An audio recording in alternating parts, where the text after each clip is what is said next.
Welcome back, ladies and gentlemen, to Morrowind, the Promised Land. My name is Camel. Today, we'll be taking a look at the 10, well, it's actually the 11, most amazingly awful unique items found within the Elder Scrolls 3 Morrowind. Now, I understand that it may sound pretty silly at face value as a video idea, but we are not going to be talking about iron daggers that do 5 fire damage. Oh no, as the unique items on this list commit far worse crimes than just having low stats.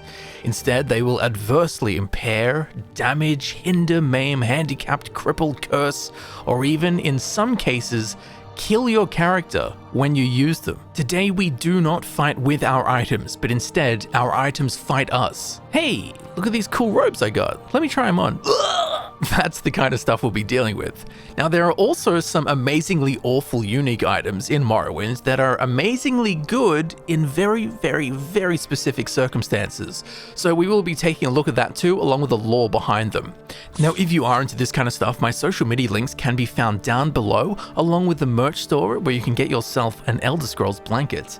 And down in the description, you can also find the timestamps for each item in the video.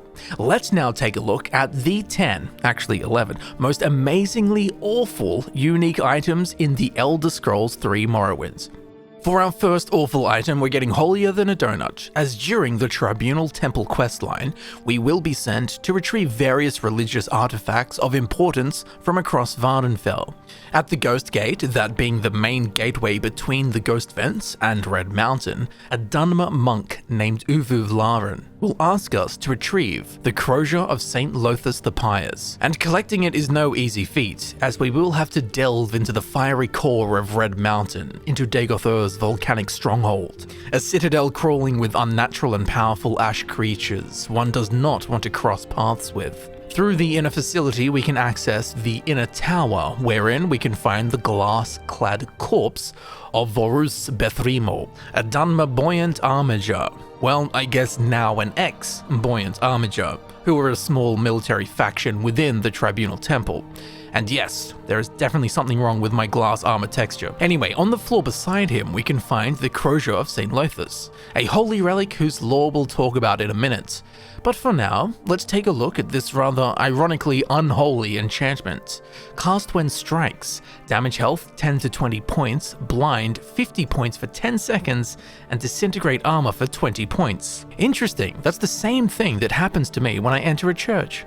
Now, while that enchantment might seem pretty good the first time you read it, it's not, as the staff does all of these damaging effects, not to your enemies, oh no, but it actually does all of this stuff to you, the wielder, which I think shines a pretty strong light on what happened to poor old Vorus Bethrimo. So unlike some of the other items in this list, there aren't really any interesting potential upsides to the Crosier of St. Llothis. It's just like a prank gone too far. But don't you find it a little off that this holy relic, once belonging to a saint, punishes the wielder? Perhaps it's some form of flagellation, religious discipline and absolution through suffering, could very well be.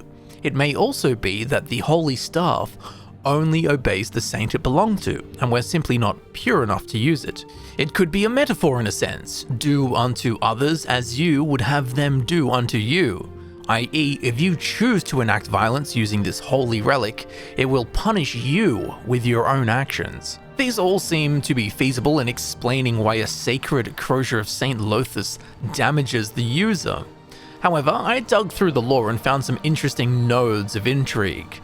As in the Tribunal Temple mythos, it is said that the undefeated spirit of St. Llothis the Pious is actually contained within the Crosier. But why would the spirit of a saint wish to enact harm onto people using his holy relic, which should be anyone who serves the temple? Well, good question, and I found a good answer. Turns out, when St. Llothis the Pious was nearing his natural death, Sothasil transferred Llothis's soul into a modified black soul gem, which Sothasil took back into his clockwork city and placed the soul of the saint into a giant fabricant body in an attempt to make the saint immortal.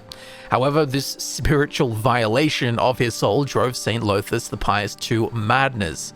Sothasil then released his soul from the fabricant and later transferred it into the Crosier of St. Llothis, this very here weapon that does very unsaint-like things, almost as if the soul within it had turned mad, which as we know, it did. So that could explain the harmful effects of it. That's my best theory anyway. I'd love to hear yours. And while the practical applications of this awful item might seem nil, I guess technically you could use the damage to health and the armor disintegration as a tool to level up your restoration skill and armorer skill, basically causing harm to yourself and your armor so that you may use your restoration skill and your armorer skill in mending yourself and your armor. And if you keep doing it over and over, you're going to level up your restoration and your armorer skills. And while you could just do this by fighting stuff, I guess using the Crosier allows you to do it in a more controlled way because you're causing the damage to yourself and not just hoping that, some Danger Lord doesn't crush you immediately. Although to try this method, I think you would ironically need the patience of a saint. I was wondering, do you like museums? What am I saying? If you're watching a video about Morrowind, you're evidently into ancient things. And better for it, because the next entry is found at the Museum of Artifacts within the Godsreach sector of Morrowind's capital city, Mournhold. The museum is run by a Dwemer noble lady named Torasa Aram, who will purchase artifacts from the player to display in her Museum of Artifacts. See how that works? And while the plinths are bare and the displays sparse, there is one item here already, and it's very likely to never ever leave. As what we have here is something rather weird. Stendarr's hammer. Now you may be wondering, how has the cudgel of a literal god found its way onto a list of bad items? Its enchantment doesn't look too bad. Damage health 1 to 10 points on touch and damage fatigue 1 to 20 points on stealth. It's not great, but it's not the worst thing, surely. Well, this enchantment is nothing in comparison to the true magnitude of its unusability. As just like my carry-on luggage for every flight, this hammer is just too damn heavy. It has a weight of 1,000. Now for some context, the next heaviest weapon in the game is the Daedric Warhammer, which comes in at a weight of 96, which makes it not even 10% of the heft of this mighty holy relic. And for some more context, when your character's strength stat is maxed out at 100, your total carry capacity will be 500. So even the strongest hero would have to be completely nude to lift half of Stendarr's hammer. And while there are plenty of enchantments and items and spells and such that will bolster one's carry capacity, realistically nothing will bring you even close to being able to pick up this monolith on a stick. Now, along with its crummy enchantment and god tier weight, it also has a total item condition of 100, which means it will almost certainly break after just one swing. This weapon-shattering swing will also completely deplete your stamina, unless it's as high as an Elder Scrolls YouTuber's stamina for coming up with new video ideas. So not only do you need to be a god to lift it and swing it, you also need to be some kind of blacksmithing deity just for the upkeep. With all of that said, it does have the highest maximum base damage of any weapon in the game. But the only thing that will be experiencing this high base damage is your lower back when you try to lift it. Now, the lore of Stendarr's hammer is almost non-existent. Its origins and backstory are unknown. It's believed to have once been wielded by Stendarr himself, Stendarr being one of the 9 divines and the god of justice. So perhaps this is his gavel. After all, you do need to be a god to pick this thing up. According to Torasa Aram, it took 4 people to lift Stendarr's hammer onto the display where we find it in the museum. It is made of ebony and sapphire and can be tempered with the same materials. But sadly, that is all we know about Stendarr's hammer. There is no more lore. It's just a mystery. A really, really heavy mystery. But for what it lacks in lore, it does make up for in unusability, unfortunately.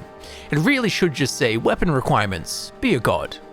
Get your coats, as we'll be going to Solstheim, where there is a ruse of an item to be found. If we venture northeast of Castle Karstag, pushing yonder into the porcelain shores of northern Mosering Mountains, we will find a small entrance to the twisting ice subterrane of Ben Congerike.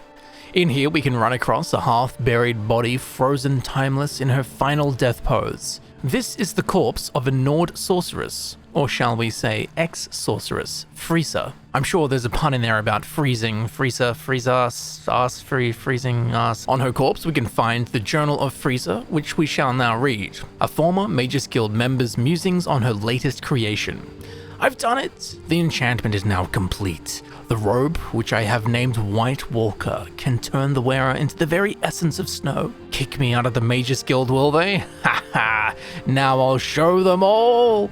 Show them all, eh? If only they could see how far you've come. On her corpse, we can also find her robe, called the Whitewalker, the very one from the journal. A robe that she claims can turn the wearer into the very essence of snow, which, judging by her corpse, it has very literally done that to her. But that's not all it can do, as Whitewalker bears a constant effect enchantment of Chameleon, 50 points on self, frost damage, 5 to 10 points on self, weakness to frost, 5 to 10 points on self, and drain health, 5 to 10 points on self. Now, if you've never played Morrowind, the Chameleon effect, it's essentially a percentage invisibility that isn't cancelled by interacting with objects, NPCs, combat, etc, etc. A chameleon of about 75% will render the player basically undetectable by most NPCs. So Whitewalker here, with its 50% chameleon, is actually some pretty potent stuff. In fact, 50% chameleon is what all ghosts in the game have, booning them with their transparent appearance that ghosts are so well known for. Now, the 50% chameleon that the Whitewalker robes provides actually renders it one of the best items in the game for stealth-based characters, as for the most part you will go about your business undetected. There is a problem though, a big problem. 3 big problems. Chameleon isn't the only thing that Whitewalker provides, as it also batters your health like it's a flounder fillet in a British chippy. Weakness to frost, frost damage, and health damage. Well, much like every night out in a Europe trip, you don't want to put yourself inside this thing without protection. You're going to be taking damage every second, forever, until you take the robe off. Or, with the use of magicka resistance, these negative effects can actually be somewhat mitigated and in some cases even completely cancelled. But do you want to start changing your build and getting a bunch of magicka resistance just to use a robe? Maybe, I don't know. I'm sure you could formulate a build that would work really, really well around the robes, but for most players, I don't think you're going to be using Whitewalker. But hey, I guess Whitewalker could be used to prove and flaunt your magical prowess to all the other mages, just as Frieza did. And do be warned, just as it damaged and killed Frieza, and just as it damages you, if you do sell it to a merchant and they equip it, that merchant will die and you will be charged with their murder. So best not to sell it. And before we move on from this ruse of a robe, its name Whitewalker may be a reference to the White Walkers from the Song of Ice and Fire series, which of course people better know from the TV show Game of Thrones. But if you want to learn more, check out the video above where I cover all of the Easter eggs found in Morrowind's Blood Moon expansion. I guarantee you'll really enjoy it. But for now, let's move on. Let's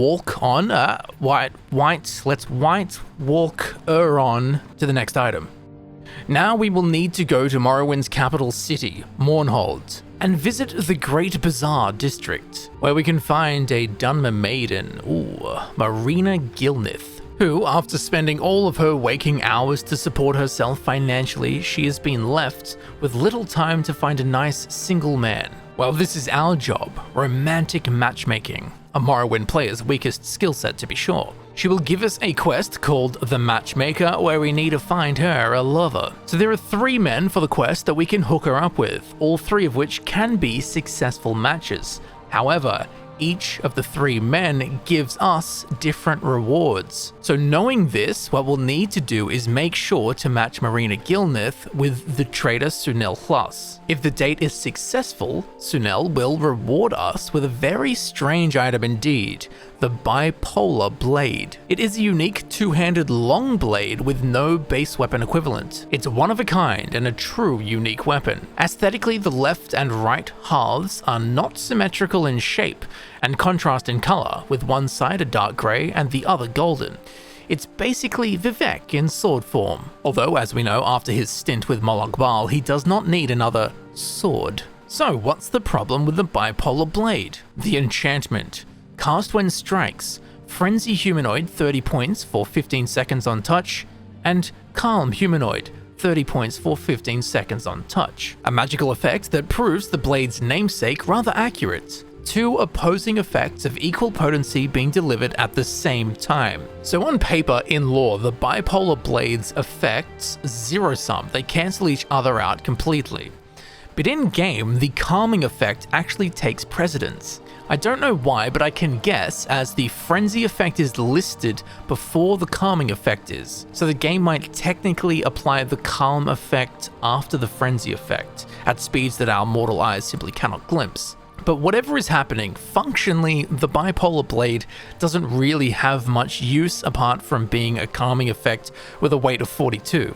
However, I will say that its base damage lands it almost exactly in the range of a Daedric Claymore and Daedric Daikatana, so it's actually really damn strong. And don't forget, the BiPolar Blade is a very easy weapon to get a hold of early on in the game. Just play Married at First Sight with some desperate Dwemer singles and you've got yourself essentially a really weird Daedric longsword. Which I realize now that I'm saying all this, the BiPolar Blade probably sounds like it doesn't belong in this video based on its in-game performance. However, the lore behind the BiPolar Blade alone is funny enough of a failure to land it a well-earned spot in this list, as you'll learn momentarily. Accounts in legend tell tale of a nobleman who sank his entire fortune into the creation of a longsword of supreme power. He commissioned the talents of 2 master weaponsmiths on opposite ends of Tamriel, each to forge one half of the mighty blade, while simultaneously being uninformed and unaware as to the other smith. The idea behind which being that no one man, woman, nor Daedra would know the true power of the sword, except for the owner. However, this concept sounds pretty cool on parchment, but in practice, well, you know how it goes, as each half of the blade was imbued with powerful enchantments that just so happen to be thaumaturgical opposites. Once this mythical sword was fused and finalized into the artifact we have today, the results were, well, the BiPolar Blade, a zero-sum weapon, which in my eyes has got to be the funniest and most flaccid product possible from a story that sounds so dang folkloric. Hence my need to give it the time of day in this video. And before we leave this humorous blade behind, a little meta Easter egg you may not have fully appreciated, as each physical sword swing of the BiPolar Blade inflicts onto the enemy mood swings. You swing for swings. Sounds like a dating app. Swing for Swings, the new app based on the true Tamrielic tale of weaponizing bipolar. Meet swinging mood swingers near you today. Swing for Swings, more swinging swings than you can swing a swinging swing at. Let me just trademark that real quick. Now, if we travel to the small, Redoran township of Margan, once fed and watered, head northeast into the Ashlands, where soon enough we will wander upon the ancient Dwemer stronghold of Kogorun. Inside, we will be faced with numerous abominations of Daedric seed skulking the antique halls and chambers. But if we make our way into the section called the Halls of Maki, we can find the body of a dead warrior. Of course, we will respectfully honor the fallen dead and perform the proper death rites of an RPG by looting all of their gear. But as we do, we will see there is a sword here, Fury, the use of which, as we will learn soon enough, probably led to this warrior's demise. As Fury's enchantment, constant effect, blind 20 points on self, drain heavy armor 20 points on self, drain medium armor 20 points on self, drain light armor 20 points on self, drain unarmored 20 points on self, and fortifies attack by 20 points on self. So the drains to all armor skills and the boosted attack, it will basically render your character a bit of a glass cannon. But when you mix in the blind effect, you'll be a slightly drunk glass cannon. And as weirdly infuriating as this already is, within the very core and make of this sword, there is a secret lurking, a secret about Fury that will fill you with fury. You see, the drain effects on heavy armor, medium armor, light armor, and unarmored skills all have the wrong effect tag in the game files. So instead of draining the wielder's skills, it actually damages these skills. And to translate from technical to what the hell does it actually do in game? Well, it means that the enchantment's armor skill reductions are permanent on your character even once you unequip Fury. So you equip Fury once and your medium armor, light armor, unarmored, and heavy armor skills will all be reduced by 20 points forever. Altogether, you can lose 80 skill points by equipping this thing once, leaving Fury's infuriating mark furiously branded into your now furious characters, now furious armor skills for the rest of what will be a really furious game. Truly a well-named item it seems. However, for the first time in recorded history, when it comes to this Bethesda bug, there is some good news, as this missed tag of damaging a skill instead of draining a skill was actually fixed in an official patch by Bethesda. Oh, they were the days. So for all modern playthroughs, you need not worry about Fury's infuriating enchantments, but it would seem my original Xbox Morrowind save is cursed. And call me superstitious, but even knowing that this bug has been fixed, I still refuse to equip this thing. My blood pressure is high enough. I cannot risk the Fury. For our next item, we will have to make our way to the capital city of Morrowind, Mournhold. Once here, if we head to the God's Reach district of the city and into the Sadri Manor, we can speak with the Dunmeri noble Alvin Laris, who will give us a quest called the Thief.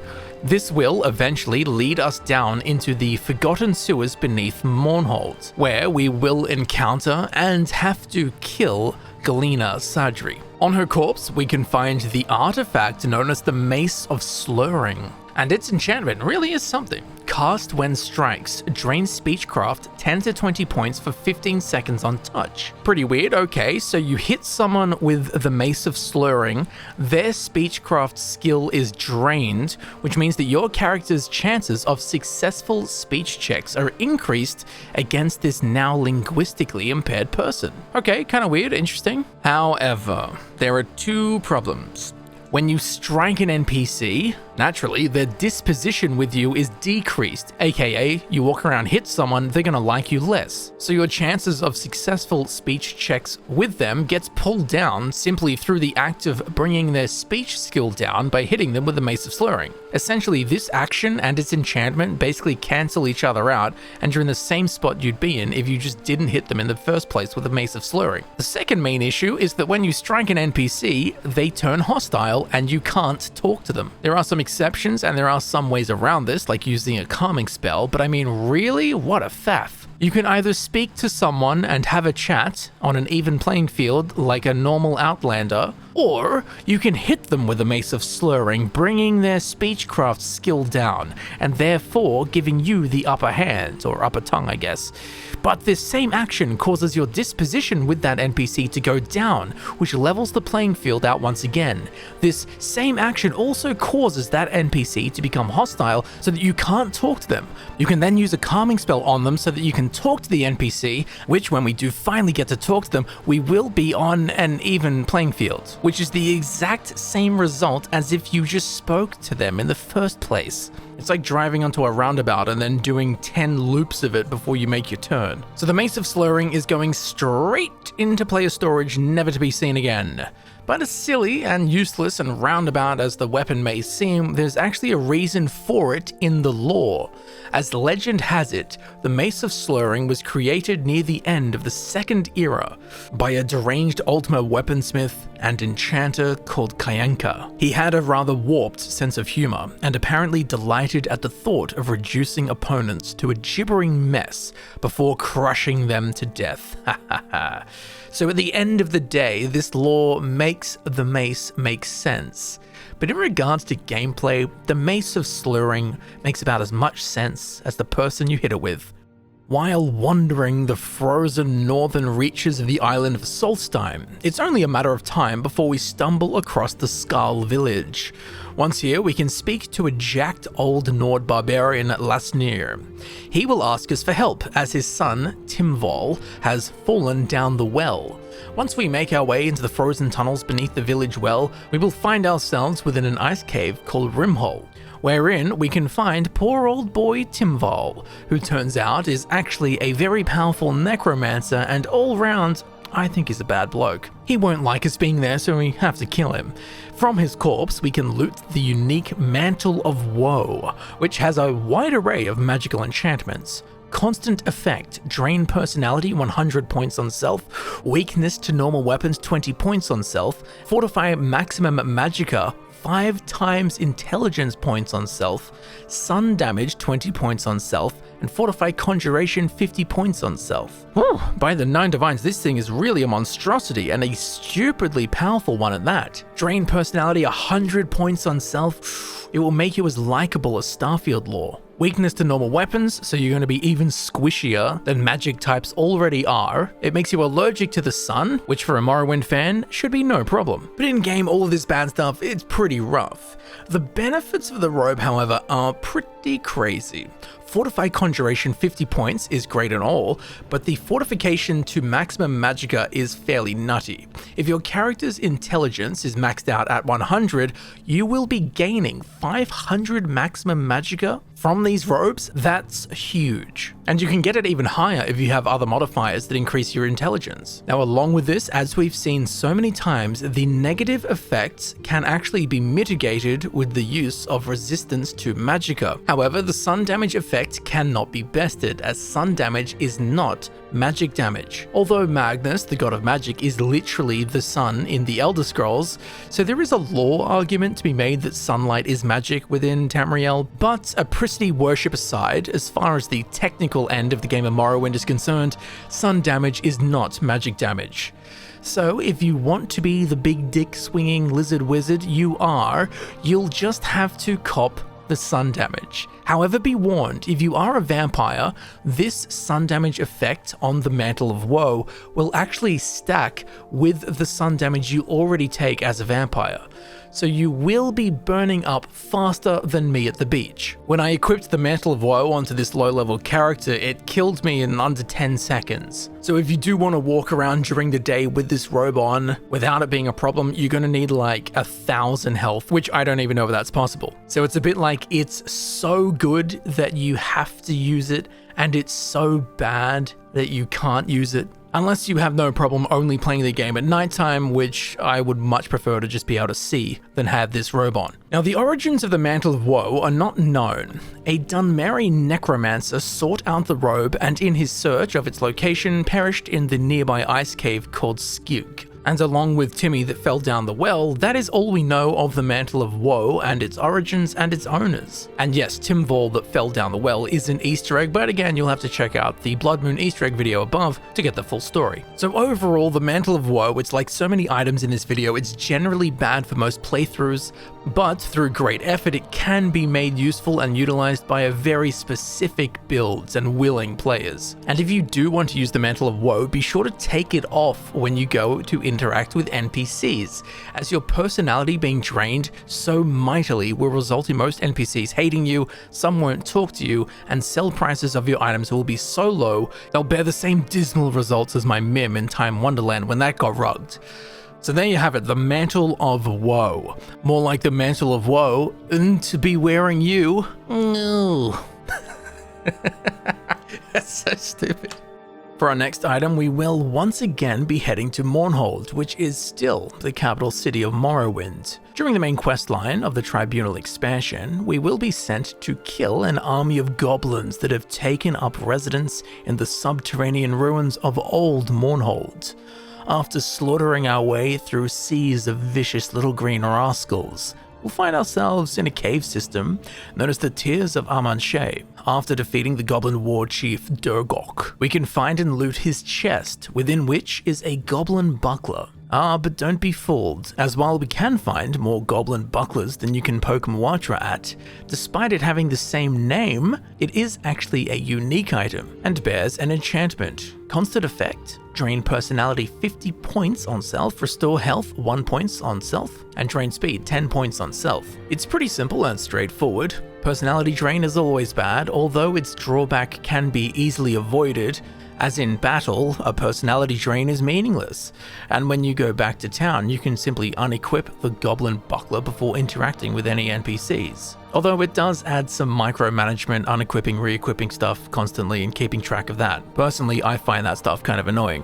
Now, a drain to speed is always unwelcome, as unlike parking a Silt Strider, Morrowind is all about speed. However, a drain of 10 points is not too bad, but again, no drain would be better. With all of that said, in Morrowind your health does not passively regenerate, so the restoration of 1 health per second, well this shield provides, it's actually pretty quite nice. Along with that, the Goblin Buckler is classed as light armor and has a base armor rating of 20, which actually makes it the 3rd best light armor shield in the game, behind a glass shield and the glass tower shield. So with its armor rating for its armor slot and the healing that it gives us, they're both pretty useful and good.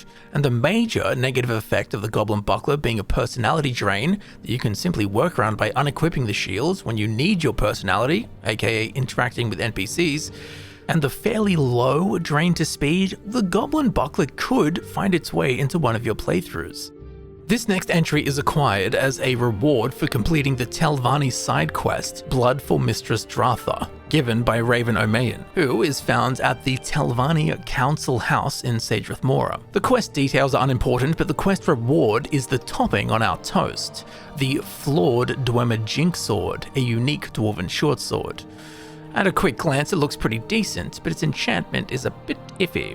Cast when strike, paralyze for 15 seconds on touch, and paralyze for 15 seconds on self. Well, we can see that its namesake is true, it is in fact flawed. So all it does when you hit something is paralyze your enemy for 15 seconds and paralyze you for 15 seconds. At face value and for most gameplay purposes, this is pretty janky.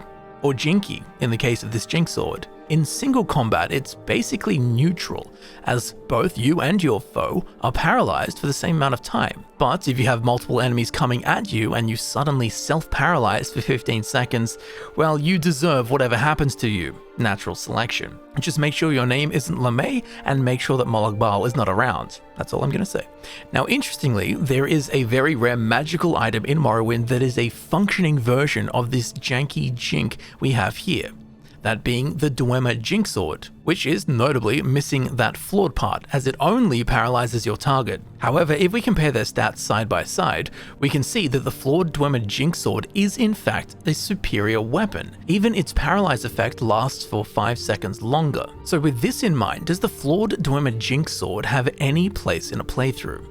It could do if you had some kind of damage over time build, like a very powerful poison spell. You could slap that on your enemies, then use the Flawed Dwemer Jinksword ability to paralyze both you, but more importantly, your challenger in place. So you get to sit back for 15 seconds and watch the damage over time effect eat your nemesis's health away. The same thing could be used for a healing over time effect in single combat. You're about to die, use this healing over time effect, hit your enemy with a Flawed Dwemer Jinksword and you're both frozen in place, which just lets you sit there for 15 seconds and be healed by your healing spell without the risk of taking more damage. And if you have a very high magicka resistance, you would probably resist the paralyzing effect on yourself most of the time, therefore you get to use the Flawed Dwemer Jinksword as basically just a really good Dwemer Jinksword. And with that said, most of what I just said is hypothetical. It's possible, but you'd have to have a pretty weird build in my opinion, but it is doable. However, in Morrowind, if you are a vampire, you are completely immune to paralyzing magics. So this vampiric boon will completely eliminate the negative effects of the Flawed Dwemer Jinksword.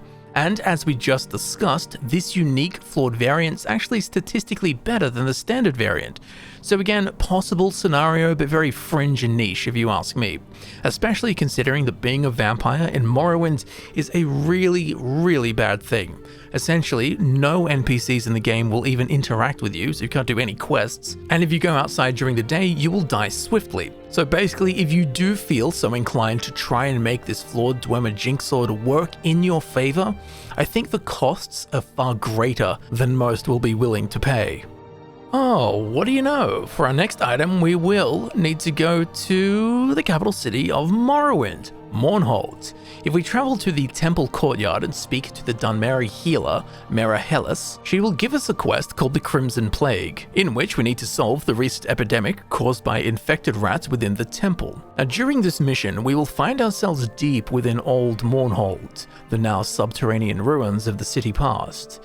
Here we can find the tomb of one Gedna Relvel, inside of which is unsurprisingly getting a Relvel. What is surprising is that she is not inside a coffin, but instead upright and ready to roll. Now in life, she was a powerful sorceress who was condemned for practicing forbidden magics. And it would seem that she sure has not lost her touch. Now be warned, as she isn't some dusty old bag of bones and is actually one of the hardest enemies to beat in battle within the game of Morrowind. All of her stats are juiced to the absolute gills, and her offensive spells boast a devastating magnitude. If you want to get the full story behind her, be sure to check out the Tribunal Easter eggs video that I've made. You can find that linked above. Anyway, if you are so skilled to kill her, upon her defeat, on her corpse, we can find the Robe of the Lich. Its enchantment, cast when used, drain health 600 points for 1 second on self, and fortify magicka 300 points for 1 second on self.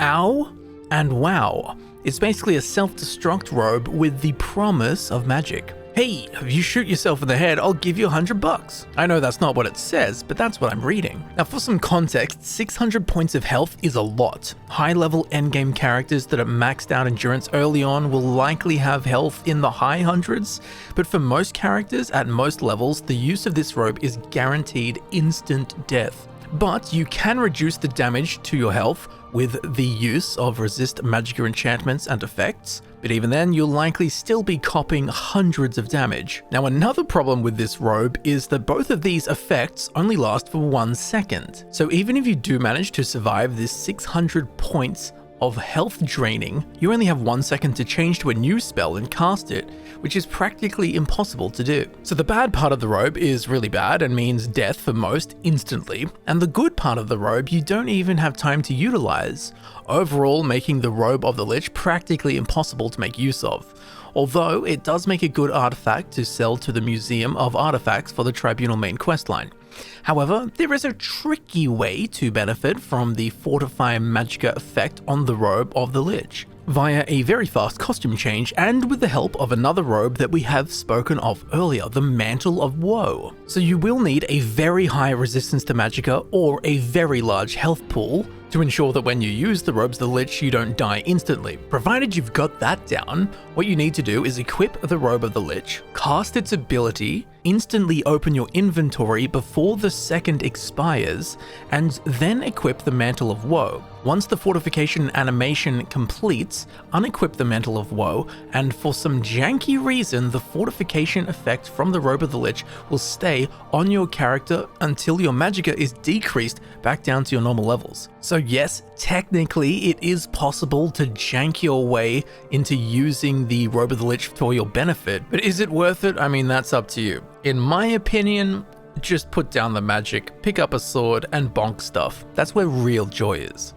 Succeeding our sojourns hither and thither, mostly in Morrowind, bearing northwestward from the imperial chartered town of Caldera, we'll find ourselves in the West Gash region of Vvardenfell, wherein a wanderer may encounter another, specifically a female Redguard rogue named Permeni. She claims to be a merchant and asks us to safely escort her to the small fishing village of Nar Mok. Well, it turns out that she's actually a wanted felon, a fact that can be uncovered if you ask around the fishing village. However, don't ask her about it, as we will lose disposition with her and the quest will be failed. But despite her dodgy circumstances, do not fear, as this transaction of service between us is conducted honestly. So we guide her to Nar Mok. She will stop us outside the town, thank us, and as a reward gift us with her footwear, the unique item, the Boots of Blinding Speed. Now at first glance it's easy to be fooled by what appears to be some musty old pair of netch leather boots, as this modest appearance masks the Zephyrian madness of these little slippers. As take a peep at the enchantment, constant effect, blind 100 points on self, and fortify speed 200 points on self. Now if you've never had the pleasure of playing Morrowind, blind is a magical effect that will darken your screen. The stronger the effect, the darker the effect, functionally blinding your character at 100 points. And of course speed determines how fast your character runs, but the max speed stat a character can get naturally through leveling is 100. So these Boots of Blinding Speed add double the maximum speed stat on top of your character's already existing speed stat. This is a very powerful enchantment with a very powerful counterbalance of complete and utter blindness.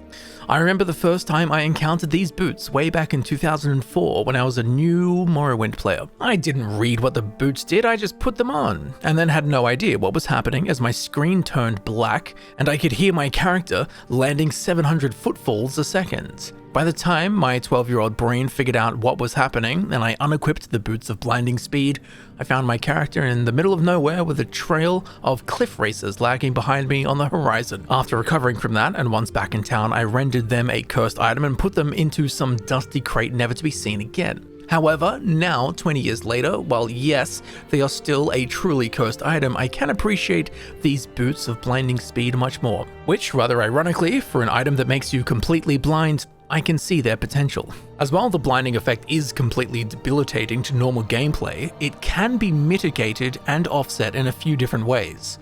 Firstly, the most common way is with Magicka Resistance. A rating of 100 Magicka Resistance will completely absolve the blindness. You can also make use of the Night Eye effect. This literally just helps you see in the dark. Although, to get any benefit of this, you will need some magical resistance. If you have the full 100 points of blind, it does not matter how much Night Eye you apply, the screen will still be black. And the third way is a bit silly, but you can literally just increase your screen or in-game brightness. But much like Night Eye, you need to be resisting some of it, because if it's at 100 points, your screen will just be black no matter what you do. As with many of these amazingly bad, unique items in Morrowind, I feel the effort required to mitigate the negatives, to benefit the positives, it's just a bit of a faff. With that said, however, I think that the Boots of Blinding Speed is probably the best exception to this because, I mean, let's be honest, that run speed boost is pretty tasty. So I would love to know, which of these items do you think are the worst? Which do you think are the best? Can you think of any cool ways that they could be utilized? Are there any that you would actually like to see return in a future Elder Scrolls game? Are there any items in Morrowind you think should have made it onto this list? Be sure to let me know all of your thoughts down below. If you did enjoy this video and you would like to see more videos similar to this one, please subscribe. It helps me know that people enjoy this kind of stuff, and in the long run will result in more content just like it. Links to all of my social media can be found down below. Be sure to check all of that out and keep up to date with what I'm up to between videos. And of course, be sure to check out the merch store, where there is tons of cool Elder Scrolls related stuff on there, most of which I painstakingly designed myself. It's a fantastic way to support what I do here while also getting something very cool for yourself. If you did enjoy this video and would like to help support the channel in a more personal way, grab some hot merch or become a member right here on YouTube with the join button, or you can even drop a super thanks with the super thanks button. As I'm sure you know, all of my time and energy goes into making these videos that I create for you to enjoy, so your support is most genuinely appreciated and welcomed in any and all forms. So thank you very much for watching, thank you for supporting the channel. I've been Camel, and I will see you very shortly in the next video. I'll see you there soon.